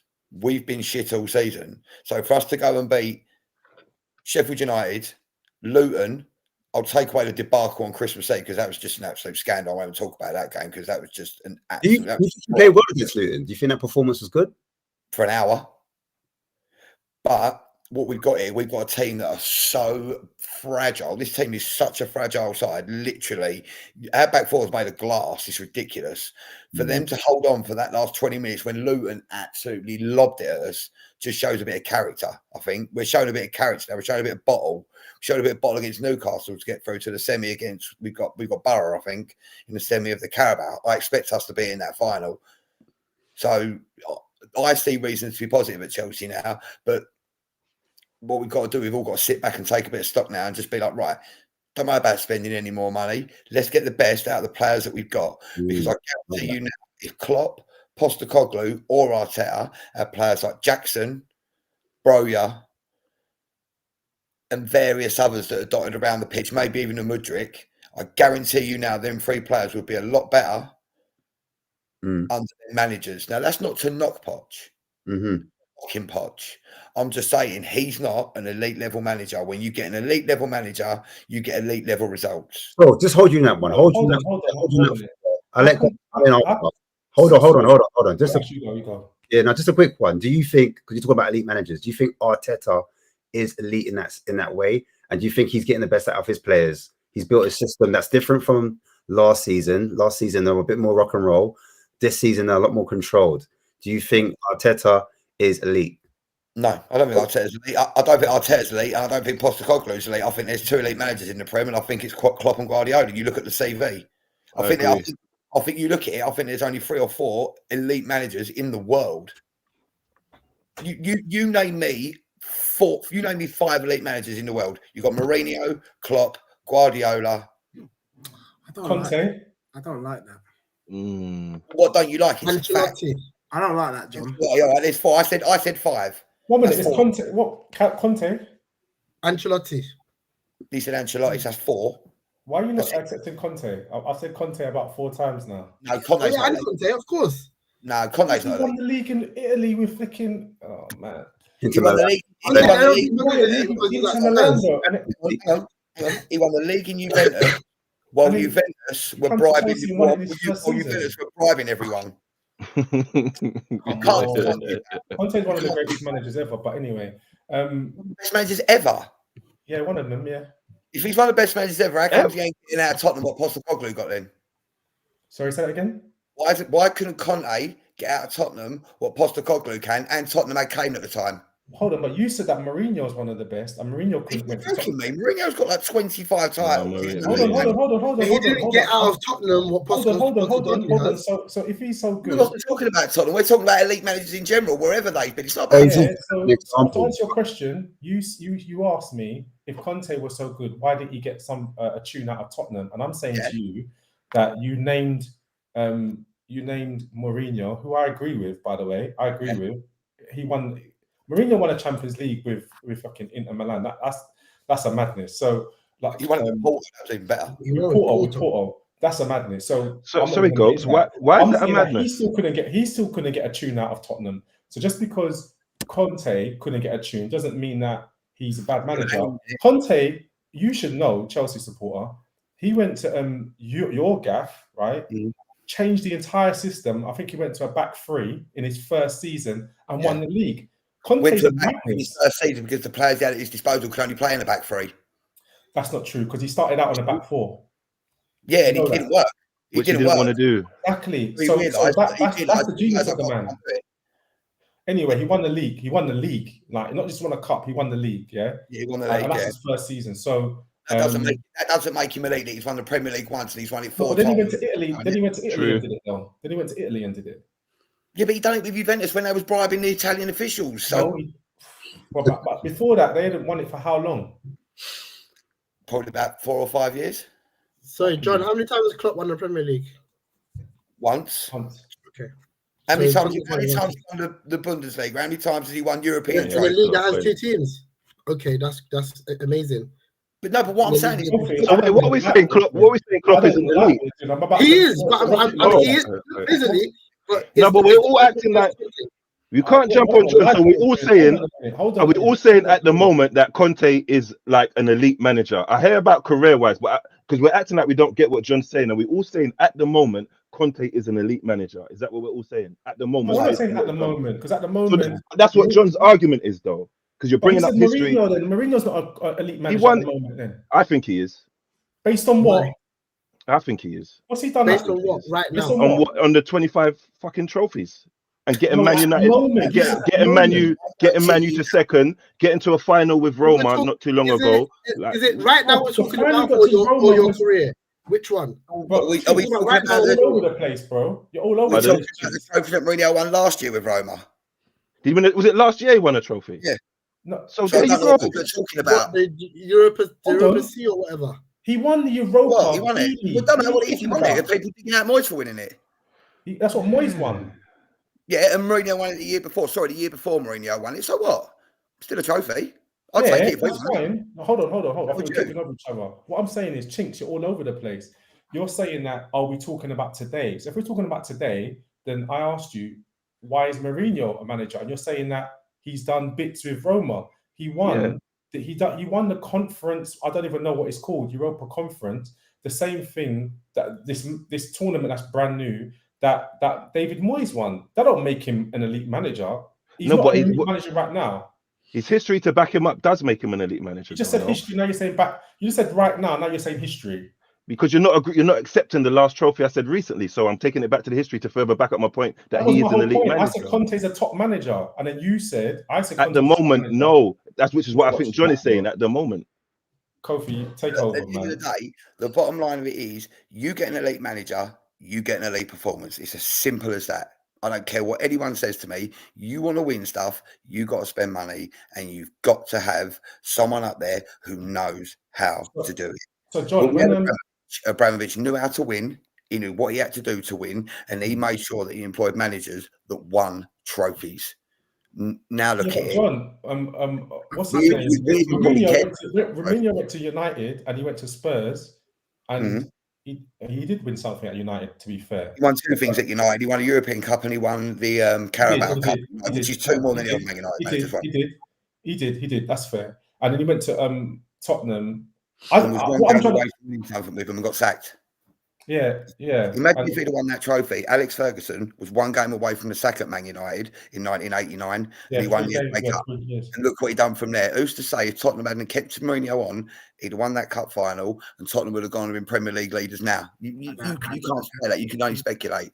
I'm saying now that Mourinho's elite, Guardiola's elite, Klopp's elite. 100%. And Ancelotti. That's it in the world. There's 4 men in the world. And Conte. I'm not having that. No, I'm having it. But what qualifies Conte then? What qualifies Conte? Yeah. What I'm saying, Chinks, what qualifies Conte is his history. And you suggested, but what has he done at the moment? And I said, if we're talking about modern, then what has Mourinho done? Then you started talking about Mourinho's history. This is what you're missing. So what qualifies him? To answer your question directly, yeah, is what he's achieved, yeah, is what qualifies him. And based upon what he's achieved with what he's had, qualifies him as far as I'm concerned. Like if we're talking, Conte's like another level. I haven't even got the stats here. He's got 9 trophies in total. If we're talking about right now, there's only one elite manager. I'm not talking about right now. I'm talking about if we're talking about the recent history. If we're talking about last 20 years or whatever, then Conte's definitely in there. I don't even see that's an argument. But you're questioning Mourinho. You said the last 20 years. You're questioning Mourinho. Mourinho's won more as a manager in the last 20 years. No, I said Mourinho is in there. Shink said that what has Conte done recently? And I said, if you're going recently, then you've got to take Mourinho out. But if you're not going recently, if you're going in history, then Mourinho's in. Mourinho's in for me, but so is Conte in for me, because Conte is delivering things that other managers go into the same space and are not delivering. This is what I'm trying to explain I to you. just want to. That's not true, because Conte won four Italian titles while Juventus were bunging the FA. Max Allegri went in there and won 5 on the bounce. That that's like, that doesn't mean that. But then Conte won with Chelsea though. But Conte won with Chelsea, and the season before Conte won, where did you finish in the league? 10th. It was ridiculous. He came in there. Yeah, cool. But he came in there when you guys were nowhere, in the desert, and he won the league. Like, people don't talk about that enough. It's not like okay, he came and he took a number 2 team and then he put them to number 1. He jumped at the whole table. Huh? One good season doesn't make you elite. Jamie Vardy had one good season. Is he elite? Yeah.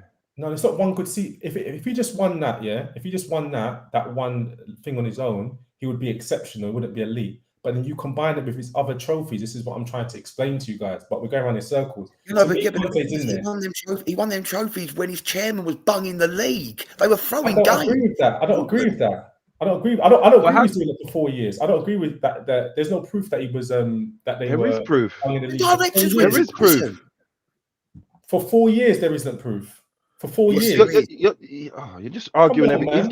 He's giving facts, and you're just saying you don't agree with facts.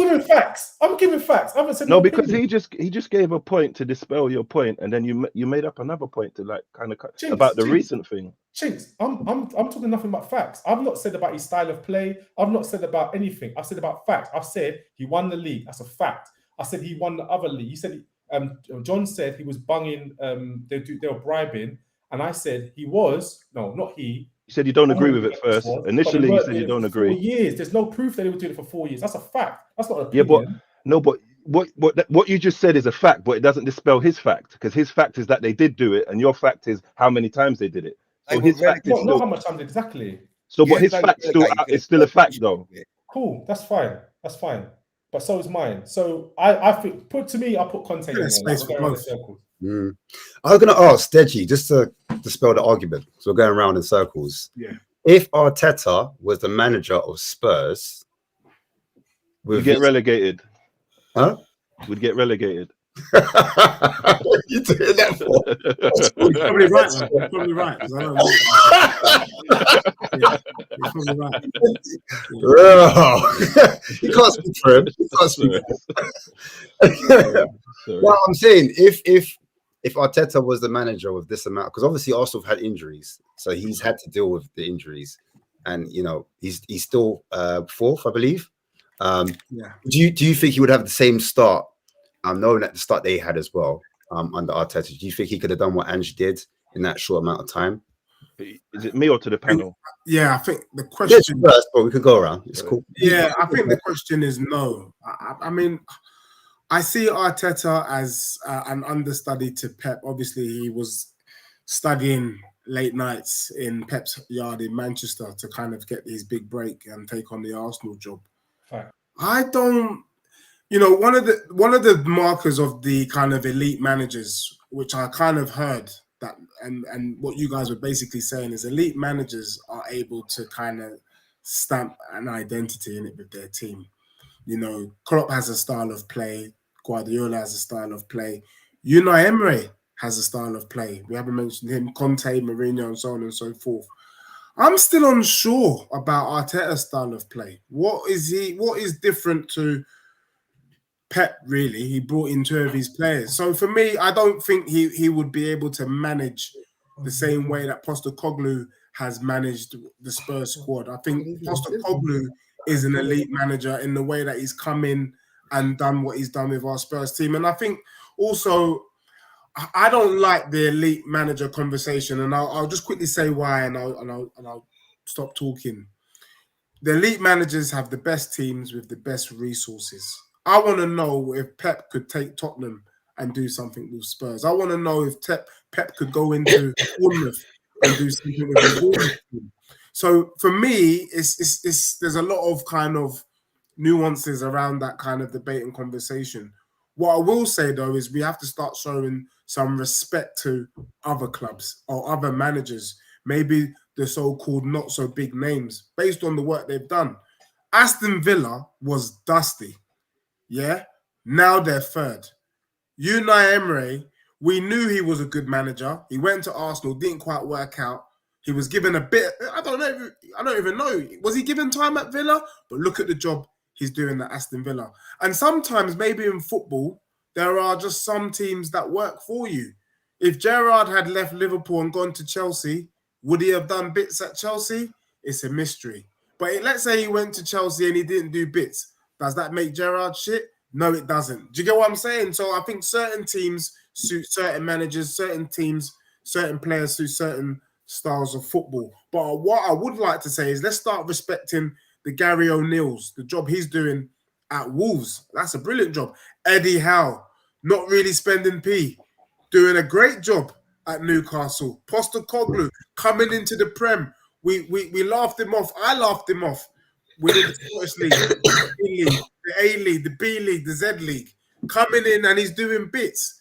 So for me, I think we have to kind of respect it. What we do know is that the best managers in the world football, barring Ancelotti and Diego Simeone, are in the Prem.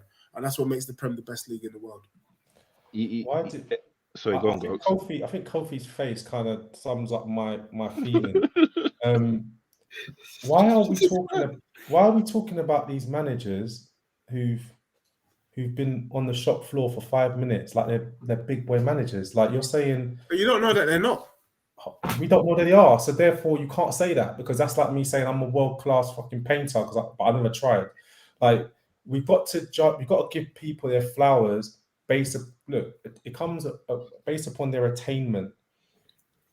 Why are we talking about the Wolves manager just because he's had a really good run of results and Hwang is in the form of his life? Why are we talking about Postecoglou like he's somebody? Because he plays entertaining football that people like to bet on because you know there's going to be goals. Like, why are we doing this? If that's the case, then we might as well say De Zerbi, and we might as well say they're legit. All of these managers, they're good, who are just Billy come latelys, who are not poor, by the way. So I don't want to make it sound disrespectful, like I'm saying Postecoglou's rubbish, but don't mention their names until the end of the season, until we see what they achieve, not the fact that they beat Liverpool and it's the only loss of Liverpool's thing. So, and they play exciting football. That doesn't mean anything, basically. And I don't know why we're putting these. And by the way, I just want to say this last thing about Conte, because I come to my senses. Conte won the I don't know where John is. Conte won the Italian league with Inter Milan, and they hadn't won that league in 11 years. What are you talking about? He went to Inter Milan and won that league, and he hadn't won it for 11 years. That league was dominated by two teams, and he won it with a complete underdog. But anyway, I just came to my senses there. But yeah, I don't agree, Deji, that a lot of these other managers are. You don't have to.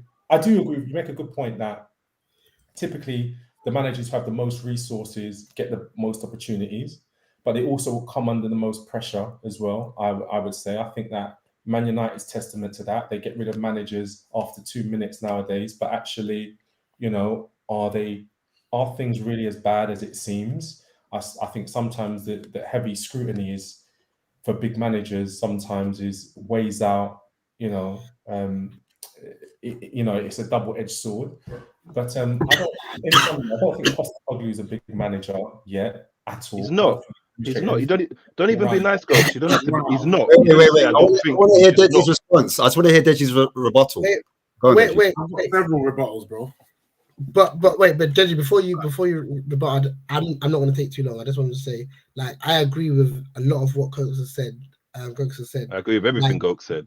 But the thing is, when we talk about Postecoglou has come to the Premier League and he's done really well. I will not fault him at all. I will not say he's rubbish. But I want to look in history. You also mentioned a manager like Eddie Howe. Eddie Howe's first season at Bournemouth in the Premier League, he played amazing football. People were rating him, saying he should be the England manager, so on and so forth.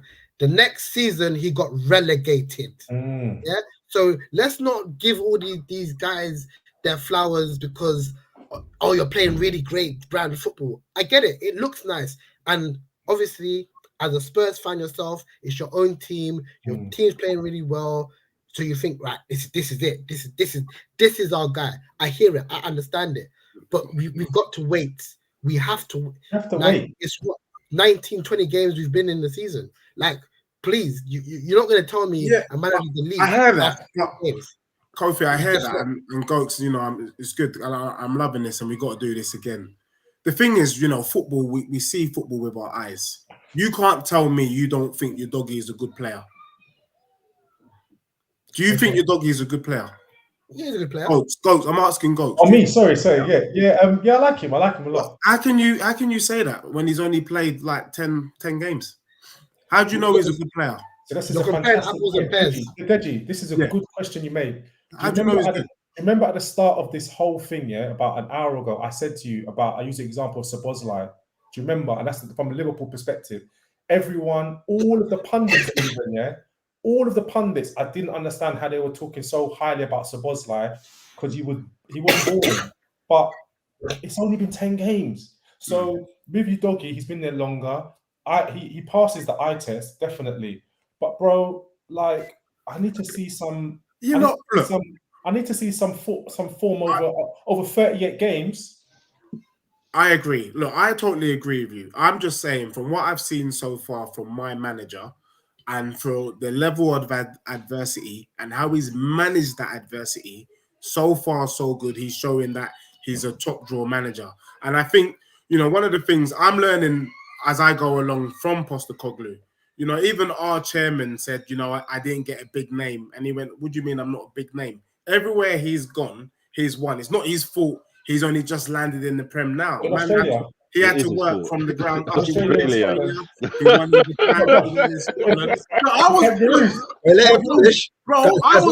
I'm not going to lie. At the beginning of the season, I was running joke on Postecoglou. But you can't say that coming into the Prem and doing what he's done with that same top team that Conte's struggled. He's done nothing. Let me say this one thing. Sorry, I don't want to dominate conversation. Let me just say this one thing, Deji. I'm gonna hit it right in the center right now. Yeah, you're saying what he's done. What's he done? And by the way, I think there's big question marks, Deji, because when Liverpool played Spurs,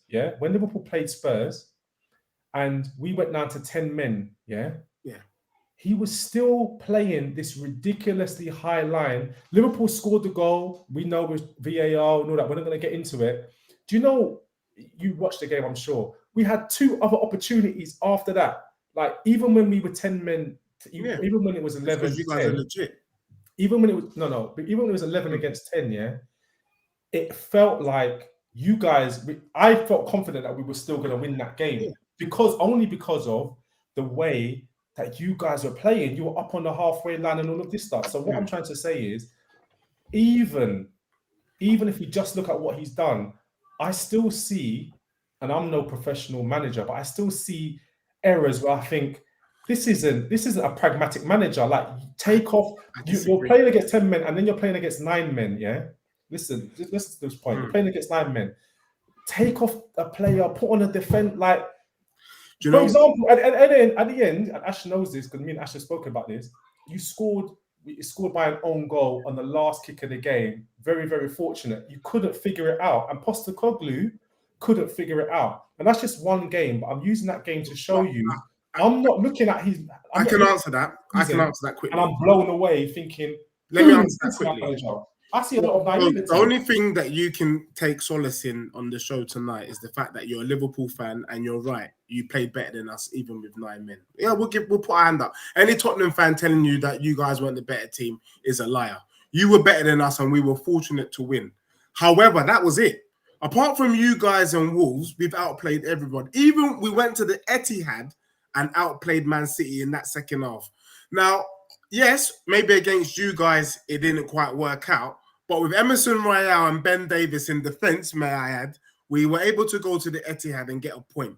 Not many teams. I wonder if Arsenal with Kivior, in defence, and let's say Zinchenko or Ben White could get a point at the Etihad. Let's just be sensible. I'm coming, Kofi. I'm coming because I know you want to chime in. However, Tottenham have also dominated most of the games we played. Even Chinks, because I'm waiting for you to nod your head. When we came to your gaff, we had more ball possession than you, and all Arsenal fans were like, "Rah!" Like I was surprised that Tottenham had us up today. To be honest, yes. So there's pros and cons to Postecoglou's system, but when he has all of his players, I rather that system than the dusty system that we were playing under Conte. So look, Gokes, I'm gonna say it now. When it comes to Liverpool and Spurs, you win. If you make comparisons between Spurs and Liverpool, anything you say, I'm gonna have to just concede. Apart from that, though, Aston Villa, we outplayed them. West Ham, yeah, maybe we didn't get the points, but we're outplaying teams and we're lick shotting them in every department. We just don't have. It's a shame we don't have Harry Kane. So for me, he was able to do that with pretty much the same squad as Conte. Conte had Sarr. He had Udogie. Do you get me? He just didn't use them. So that's all I'm saying. I just want to highlight some contradictions, if possibly, Ash. Yeah. So remember last time I was here, yeah, and I was talking about you lot about to play City, and I was like, I said the way you played, you outplayed them. Everybody jumped to me. It's like, no, we didn't. We sat back. Do you remember that? And everyone jumped down my throat. He just said that Spurs outplayed City, and no one jumped down his throat. We did in the second half. But when I said it, everybody jumped down my throat. So, and then that's the first thing. This whole conversation started from if Arteta goes to Spurs, where would they go? And then Deji said they wouldn't do well because basically saying Postecoglou is better than Arteta in a way, if you say, which is what he believes, and I respect that. But today he started with how many Spurs players get into the team of the 11 or something like that, which means he feels more Spurs players would than Arsenal players would. Like, you get what I'm saying? So you lot are playing a style of play like my manager finished second with attacking football last season, and we're all disrespecting him and putting him under Postecoglou. And now you're championing Postecoglou for something Arteta did last season and done better than. Because I kind of know you lot are not finishing second. So can you not see the bias here? Yeah, but you didn't have the same level of injury problems that we're having this season. Yeah, you had injuries, but you didn't have like pretty much your squad out and still managed to finish second, did you? But we have our players out, and you're still disrespecting my manager this season. We have our best midfielder missing. No, we've had Jesus missing, who's our best forward for how long? No, but those points don't attribute to us, but they attribute to you. Sorry. Ashmatic, look, I promise. After this is my last 2 minutes. Look, Jesus could have been fit all season. We both know he weren't going to do nothing. We know this because you can't say that. We know Jesus is not that guy. Let's not pretend he's no Thierry Henry. Yeah, the only person who we can say legitly is out and makes a difference is Partey. Shiver me timbers. We ain't seen enough. We've not seen enough of him. Tomiyasu, bro, is Ben Davis. Well, we've seen enough of Van der Ven. This is crazy. Tomiyasu is a squad player, bro. He doesn't start. Tomiyasu does not start for Arsenal. Who does he? He doesn't start ahead of Ben White, does he? Yeah, he does. Yeah, he no, he doesn't, bro. Yeah, he starts ahead of Zinchenko. He doesn't. Tomiyasu doesn't start above these two players, and that's the point I'm trying to make. The only decent players you got on your bench is Timber when he comes and Trossard. Everyone else dusty. Partey is the only player that's injured that would start in your team. That's it. We don't even know Timber. Arsenal fans will tell you. That's what I'm saying. We can't. Go on, Coffee. I don't want to go over this point because this point we could be on for hours on end. But the one thing I wanted to talk about is when you're talking about the managers, and I respect Deji that you like Postecoglou. I'm going to ask you about two managers who I just want to know what your thoughts on them when they first came to their teams were. Firstly, Andre Villas-Boas when he first got to Spurs, and how you played, and what you did there. What were your thoughts on him? And then secondly, Brendan Rodgers when he left Scotland and came to Liverpool, in his first couple, what were your thoughts on those two managers? Because they're both two managers who came to the Premier League, were very different, made their teams play better than they had been playing, but ultimately won Sweet FA. Kofi, just one correction. Brendan Rodgers didn't come from Scotland to Liverpool. He didn't. You're right. He was at yes, Swansea. Yeah. Go ahead. Yeah, he was at Swansea, isn't it? Yes. Yeah. He won in Scotland and then came. Yeah, but sorry. Thanks, Cokes. Yeah, But I think Brendan your Rodgers. I think he's a very good manager. I think would you have called him elite? Huh?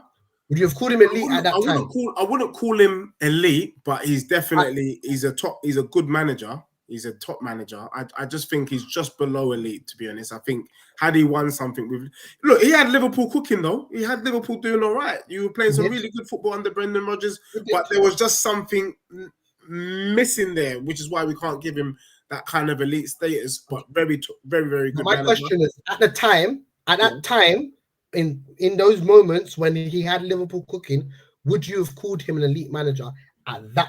No, no. Yes, you would have. That's a fantastic point Kofi's making. It's a fantastic point. You wouldn't have called him elite. Fantastic. I think he was top, but something was quite just missing. What about AVB? AVB, no. But then you're saying Postecoglou is elite based on the same things that those two managers over. AVB, you would have said he was. But Postecoglou has won stuff. Those managers at those times hadn't won anything. Didn't AVB win at Porto before he came? Yes. He done his homework. He's done his homework. What we doing here? My point is, I don't think Postecoglou is a bad manager at all. Yeah. I really don't. I think Gokes is one who says it the best. He's not pragmatic enough to win the Premier League. He's not. To me, he reminds me a bit of Brendan Rodgers in the sense of I think it was against Palace, and Liverpool they wanted to score more goals to minimize the goal difference that they had at the time, and then they ended up losing the game to Palace. That's as a manager, that's not being pragmatic. The points mean more than the goals. Facts. The points mean more, and this is where I'm saying Postecoglou in games. I'm looking at it thinking, why are you playing such a high line? They're getting behind you every single time, but you're still doing it. Like Goats mentioned in a 9 versus 11 game, you were lucky. You say the same about Klopp, or no? Am I getting that wrong? Klopp plays a high line. He's quite aggressive. He came. But he's also pragmatic. What? He's also pragmatic. When we're talking about Postecoglou, don't mention Klopp, please. No. But Postecoglou, in my opinion, I think that's disrespectful. No, Postecoglou, from what I've seen, can be pragmatic. It's just that the games that most people have seen is the famous one against Chelsea. But one other point I wanted to make that Deji made. You talked about you went to City with Ben Davis and what's his name? Emerson Royale. I said that just shows creativity. That's great. I hear it. Mm-hmm. I don't think you come to Emirates with those two as your centre backs and get a point. I don't think you go to Anfield with those two centre backs and get a point. The thing is, I think what Deji's trying to say, because the squad was so depleted, he's giving Postecoglou props because you see, some of these elite managers, they are at clubs that are doing really well. Whereas Spurs, we were the bottom of the. We got pumped by Newcastle, bro. We got pumped by Newcastle 6-1. Yeah, the club was the club was so toxic. People were fighting each other inside the stadium. It was Levy in versus Levy out. But we couldn't tell who was who, bro. It was mad. It was so toxic. So then, expectations of the fans, we were like, maybe we could finish a 7th, and 8th. You not heard me. Come on. I was 7th, 8th. And I was humble. Do you know what I'm saying? So I think what he's saying, this guy, no one really gave him his dues, what has he won? Go back to Scotland. This ain't in Scotland, you know what I'm saying? This ain't Japan. This ain't Australia where he's won titles. But he's come, and when he's come, he's changed it up instantly. 10 games on the trot were firing, innit? And then all of a sudden, boom, Chelsea game happens. Mad injuries, innit? Mad injuries. So what I think Deji was trying to say or trying to get at is that with the conditions that he's had, the way the wheels have fallen off, he still managed to put himself amongst the chat you see what I'm trying to say? Of that, like we're 1 point behind you. And remember, you lot have spent this amount of P. Arteta's had 4 or 5 years. You see what I'm trying to say? Like, so that's what Deji was trying to get at. I just want to highlight something to. Sorry, go on. I just want to highlight a bias here because everything you just said about the toxic thing, about all of this stuff that he had to walk into, Arteta did that so long ago and so much in a better way. But you lot don't respect him for it, but you champion your guy for it. And back to what Goat said, I'm not shitting on Postecoglou. I think he's good. I respect him, but putting him up above certain people and even just saying the word KOLPP when we're talking about like that shouldn't be allowed. Ash, and on your, I agree, Chinks. And Ash, on your point about what he's come in and what he's done so far, yeah.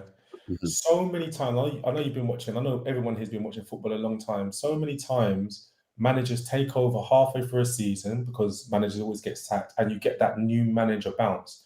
You get it very, very often. I'm not saying that Postecoglou's benefited from a new manager bounce, but bro, I'll just end it by saying 2 seasons. Give him 2 seasons. I don't think he should be judged as being crap.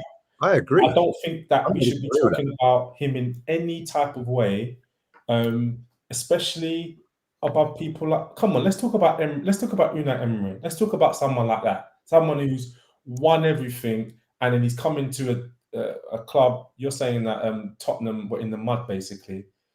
Unai Emery came to a club that was basically going to be relegated, and he's doing really well at this snapshot in time. At this snapshot in time, he is going for the title, basically. But by the end of the season, he might be in the bottom half of the table, or he might be there or thereabouts. Yeah. I would rather talk about someone like that who I see has got pedigree. Yes, he got sacked by Arsenal prematurely, in my view. Mm-hmm. But someone who's won Europa League 3 times in a row, like this is a proper manager. Let's talk about those managers. And I wouldn't even say Unai Emery's elite. Bingo. But he's a very, very, very good manager. So if Unai Emery's a very, very, very good manager, right? And then let's say we say that people like De Zerbi is a good manager. Postecoglou's underneath that. And that's not me saying he's crap. That's me saying... Can't be below De Zerbi, bro. He's finished De Zerbi. Oh, sorry, go on, Goats. Can't be below De Zerbi. What is De Zerbi? The problem we have is we've got... I almost think we've just got this kind of English privilege, in it, where every other league apart from the Prem is garbage. Do you know what I mean? Don't do that, Deji. Don't do that, Deji. You're talking about Scotland and Asia. Other countries. Don't do that. Let's respect other countries. Don't do that. You're so good at narrative. No. The thing is, I just want us to just let's just stop the kind of homegrown bias thing. No, Scotland is at home. Scotland's at home. In other nations. I did it. I'm not gonna lie, folks. I did it. I was like, what's a man from Australia gonna know about football? But the fact is, he's come with his own style of play and he's doing the job. Right now, if you're gonna include Aston Villa in the conversation, if you're gonna include Arsenal in the conversation, guess what? You've got to include Tottenham Hotspur in the conversation. The fact of the matter is, at the moment, there's 5 teams involved. Whether you like it or not, that is a fact. No, that's no problem. But what I'm trying to say, like, I think I said something that triggered you because you slapped at it, which is fine. I love that. But what I was about to say is, when I mentioned De Zerbi, right, and I think don't take this as disrespect because it's a Tottenham forum. I understand that, guys. So don't take it as disrespect. When I said De Zerbi and then Postecoglou, and you're saying how could De Zerbi last season, if I'm not mistaken, finished higher than Tottenham. I know Postecoglou wasn't there, but he took a team which was literally in the mud, and they finised top half of the table. I think in Europe. I'm quite sure they finished higher. Before he came in. I think they were in Europe. I'm sure they were in Europe. Someone Google it. He took them to Europe. They weren't struggling. Chelsea took Potter got the Brighton, but Brighton were doing all right. Bro, what De Zerbi did with Brighton last season, was remarkable. And what I'm trying to say, and getting them into Europe for the first time, making history, finishing higher than Tottenham last season, You're right. It is remarkable. That doesn't make him elite, but it makes him very, very good. And this is what I'm trying to say. I've seen more from De Zerbi with full respect, I've seen more from a De Zerbi than I've seen from a Postecoglou so far. That's not Postecoglou's fault because it's just where we are. We're just where we are. But I've seen more from this manager than this. So I'm wondering why we're mentioning Postecoglou's name in conversations when, bro, you've just arrived. Like 2 years, do your thing. By the way, guys, I'm gonna have to drop off in a man. I mean, I've enjoyed this. We got to do it again. I mean, Deji, I'm just saying one thing. Deji, you know, Puyol's my boy. Is it? Yeah, no way. Okay. We've actually met before on a rooftop, but oh wow! Okay. Sounds dangerous. I'm gonna let him know. You lot some superheroes. What kind of superhero business is this meeting on rooftops?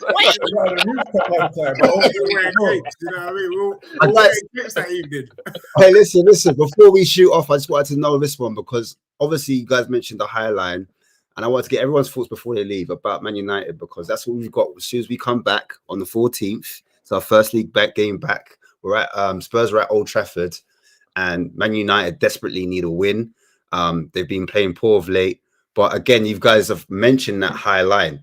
Will that High Line play a massive factor in this game coming in? And I'll start with Chinks, to be fair, because Chinks needs to. Yeah, let me hear what Chinks has got to say about that one. What about the game or just the High Line? Just Man U versus Spurs. How it's gonna go? What do you reckon the result will be? Like, there's some context behind it. Logically, I want to say Spurs will win, but for some reason, I don't think it's going to be that simple. I think Man U might do a Spurs and turn up against you lot, but then it's so easily that you lot could just go there and turn them over. Do you know what I mean? So, but in regards to the sorry, go on. No, I'm saying it's not an easy question. That's why I put it up there. Yeah, I'm proper torn. You will be. But then and then obviously I'm an Arsenal fan. I don't hate you guys. But especially after the show I've enjoyed today, I feel like I want to roll up the net a bit. Like, do you know what I mean? So I actually don't know if my bias is getting the best of me. Like, do you get what I mean? Brother, it happens all the time, bro. Don't worry. I've seen many people rattled in the show, bro. I just do wild predictions. I think, like winning the league and stuff. Yeah. I'm gonna go to Goats quick because I know Goats has got to go. We've all got to go. We're getting tired. It's late. So Goats, I've really enjoyed this evening. By the way, I'd love to do it again with you guys. In summary, I think it's going to be a draw. I don't think Man United will lose. I think that Spurs, that High Line is exactly what Rashford needs. I think Højlund's going to be back. Rasmus is going to be back. Not that he's prolific, but I think it will just suit them. I think it will be a draw, and I think it will be a 1-1 draw, guys. Deji. Yeah, look, I think it's a techie one. I think my head says Spurs lose because Eric Ten Hag. With the great Postecoglou. Look, the thing is, bro, we've got no Basuma, we've got no Pape Sarr, and they arguably our two best midfielders. No Maddison. Those three played in the game that we won at our stadium, and none of them are about. It's Bentancur's just coming back from injury, so it's an unknown. It's looking like Lo Celso and maybe Skip. I haven't seen enough of that midfield to be confident enough. And also, Van der Ven comes back and he's partnering with Emerson Royale. I think Emerson Royale probably works better with Ben Davis, just simply because of they've had time to play together. So on that basis, there's too much uncertainty in the squad.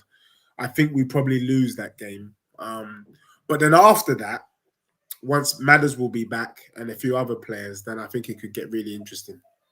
I don't know. Like I'm perplexed as well, only because Man United are really stinky, and they're playing McTominay. I don't get it. He's dropped.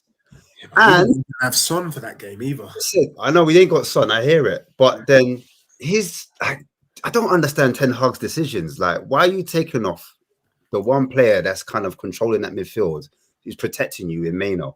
I didn't understand why they took him off. Like, the certain things he does, it baffles me. But they did play well against Aston Villa. I thought that High Line that Villa kept up with, I could see them kind of trying the same thing. So I'm going to be in the fence as well. I'm going to sit on the fence, and I'm going to go with a point. I think it's going to be a draw. But I think it's going to be a high scoring draw. I think it's going to be more like a 2-2 or a 3-3, bro. I just want to say this though: if we somehow get the 3 points against Man U, I will go because we know each other. Chinks, because you knew it was coming. I think legitly it's a 5-horse race. Clip it, guys. Oh, clip please. It. Honestly, We'll do it again. Football isn't just that clear cut. You know it is. You know it's not. Yeah, we'll do it. I think this season is surprised a lot of people. You know, I got mocked on a prior show for saying Arsenal will win the league. You shouldn't be. It's all to play for, bro. It's all to play for. You're legit in there. No, but now with hindsight and shit hits the fan, I'm like, hold on, that might have been a bit of bias there. The great Liverpool, Gokes is saying a trophy and fourth. And they have more claim to the title than any of us. Yeah, but you know what I'm trying to say is, like, I see Arsenal fans melting. The truth is, you're only 3 points off top. So what are they melting for? Do you know what I mean? And this season is an unknown. This season's an unknown quandary because apart from Liverpool, I would always say that you can't really afford to lose more than 4 games and win the league. Based on that, Arsenal are out, Spurs are already out, and if Man City lose another game, they're out. But I don't think it's as simple as that. I can see Liverpool losing 3 games, at least 3 or 4 games. Arsenal going to lose more games. City going to lose a couple more games. And obviously Spurs will lose some games. So maybe the numbers that we're definitely not going to hit the 90s. It's going to be low 80s that wins the Prem this season. And that's a fact. And actually, that's what makes it exciting. So to rule anyone out is look, Aston Villa's in there, mate. They might surprise us all. It's not financial advice, but you do well to put a tenner on Aston Villa winning the league or Spurs, to be honest with you. So, or Luton, you'd get more money from Luton if you put money on Luton. Well, yeah, guys, we're gonna wrap it up there. I want to say a massive thank you to, first of all, the people in the comments. You've made the show. Without your participation, I don't think this show would have been what it was. So big yourselves up. Even the people that are watching on TV. I know you can't chime in all the time, but like we appreciate the silent watchers. I'm on myself. I watch silently, but I love to watch sometimes for football, or rather than commenting. I'm always in the comments, guys. My panel. I want to big up Deji for being a great co-host for me, being my Spurs brother. Gokes, again, always a pleasure to have you on the show. Love as always. And Chinks, you're always welcome here, man. This is a rival show for a reason. And we try to debate each other and try to find out, get to the bottom of the truth, guys. But guys, remember, please like, share, and subscribe, man. And before I go as well, Deji, is there anything you want to plug? Yeah, no, please. Yeah. It's been a pleasure. I thoroughly enjoyed it. Chinks, Gokes, and Ash, thanks for having me. Deji Spurs, YouTube, please. Yeah, Deji Spurs, that's it. Cool. Yeah, big up Kofi, big up John, and you can find Deji on Deji Spurs on YouTube. But yeah, guys, you can also find Chinks. Where can we find you as well? That's my at there. Every social there, man. But big up Gokes, Deji, and Ash. When this turns off, I'm gonna go sit down and have some thinks because you lot have made me rethink some stuff that don't happen often. So I appreciate the conversation. You get me? Love, man. All right, cool. Gokes, you want any final words before we end the stream? I just really enjoyed it. I'm not on any socials. I'm just on the rooftops. So I see you, man. Spider-Man. You put the Batman side, you find Gokes. Yeah. There you go. All right, you, man. Safe. All right, love. Big up, man. Love, man. Big up, and come on, you Spurs.